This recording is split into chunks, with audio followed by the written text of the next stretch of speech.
ഒരു കുഞ്ഞിന്റെ ലാഘവത്തോടെ ഉണ്ണീശോ പാതുവായിലെ വിശുദ്ധ അന്തോണിസിന്റെ കരങ്ങളിൽ ഇരിക്കുകയാണ്.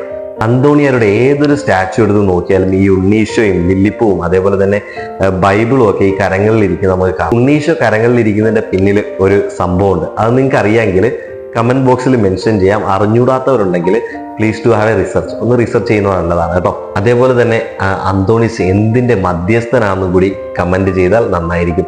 അപ്പോൾ നമുക്കിപ്പോൾ 3 സൈസിലാണ് അന്തോണിസിന്റെ സ്റ്റാച്യൂസ് അവൈലബിൾ ആയിട്ടുള്ളത്. അതായത് നമുക്ക് ഒരടി പൊക്കത്തിൽ സെന്റ് ആന്റണിയുടെ സ്റ്റാച്ചു അവൈലബിൾ ആണ്. പിന്നെ 18 ഇഞ്ച് ഹൈറ്റിൽ വരുന്നുണ്ട്. അതേപോലെ തന്നെ 16 ഇഞ്ച് ഹൈറ്റിൽ നമുക്ക് സ്റ്റാച്ചു അവൈലബിൾ ആയിട്ടുണ്ട്. അപ്പോൾ നിങ്ങൾ സെന്റ് ആന്റണിയുടെ സ്റ്റാച്യൂസ് കണ്ടോളൂ. അതിനോടൊപ്പം തന്നെ ഞാൻ റേറ്റും പറയുന്നതായിരിക്കും കേട്ടോ. നമുക്ക് ഈ 1 ഫീറ്റ് വരുന്ന സെന്റ് ആന്റണിയുടെ സ്റ്റാച്ചു നമ്മൾ കൊടുക്കുന്ന റേറ്റ് എന്ന് പറയുന്നത് 720 രൂപയാണ് കേട്ടോ. 720 റുപ്പീസ് ആണ്. അതേപോലെ തന്നെ 16 ഇഞ്ച് വരുന്ന നമ്മുടെ സെന്റ് ആന്റണിയുടെ സ്റ്റാച്ചു നമ്മൾ കൊടുക്കുന്ന റേറ്റ് എന്ന് പറയുന്നത് 999 രൂപയാണ്. അത് അടുത്ത സൈസ് എന്ന് പറയുന്നത് നമുക്ക് 18 ഇഞ്ച് വരുന്ന സെന്റ് ആന്റണിയുടെ സ്റ്റാച്ചു ആണ്. അത് കൊടുക്കുന്ന റേറ്റ് എന്ന് പറയുന്നത് നമ്മൾ 1450 രൂപ. അപ്പോൾ ഇത് പർച്ചേസ് ചെയ്യാനായിട്ട് നിങ്ങൾ ഈ താഴെ കാണുന്ന നമ്പർ ഞങ്ങളെ കോൺടാക്ട് ചെയ്താൽ മാത്രം മതി.